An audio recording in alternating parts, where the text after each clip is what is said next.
Pemirsa, tradisi saling berkunjung saat Lebaran atau yang dikenal dengan Sanjo masih terus terjaga di Kota Palembang. Pada hari ketiga Idul Fitri, warga dari berbagai latar belakang termasuk keturunan Tionghoa bersilaturahmi di kediaman Habib Qasim Abdullah Al-Kaf.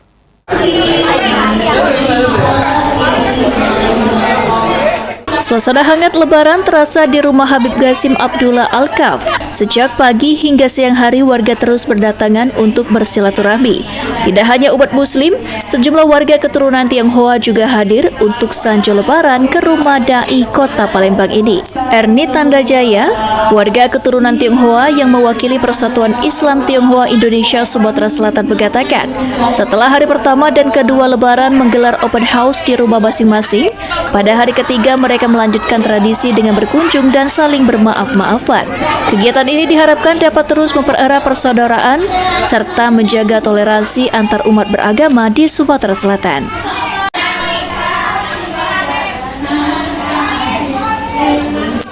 Persatuan Islam Tionghoa membaur bersama-sama dengan majelis-majelis yang lainnya saling bersilaturahim. Jadi seperti Cik Ani, dia juga dari Tionghoa, Persatuan Islam Tionghoa, dengan kami dengan Habib Qasim juga, istri Habib Qasim. Jadi kemarin kami saling berkunjung dengan anggota. Hari ini kami berkunjung dengan para majelis.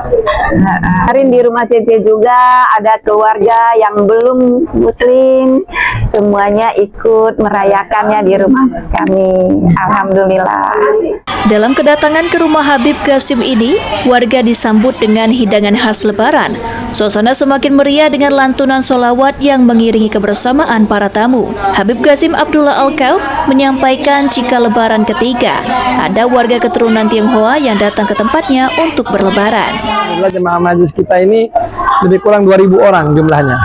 Nah, jumlahnya 2.000. Jadi untuk di hari ketiga ini saya buka dari pagi sampai malam. Nah, jadi sampai malam terus nggak berhenti, dari pagi sampai malam tamunya insya Allah ramai.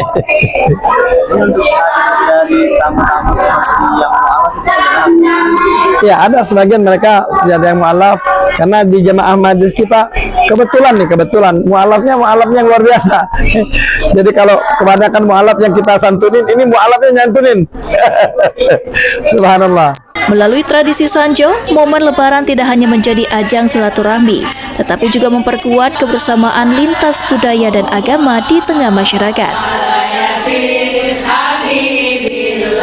Muhammad Aidil, PAL TV.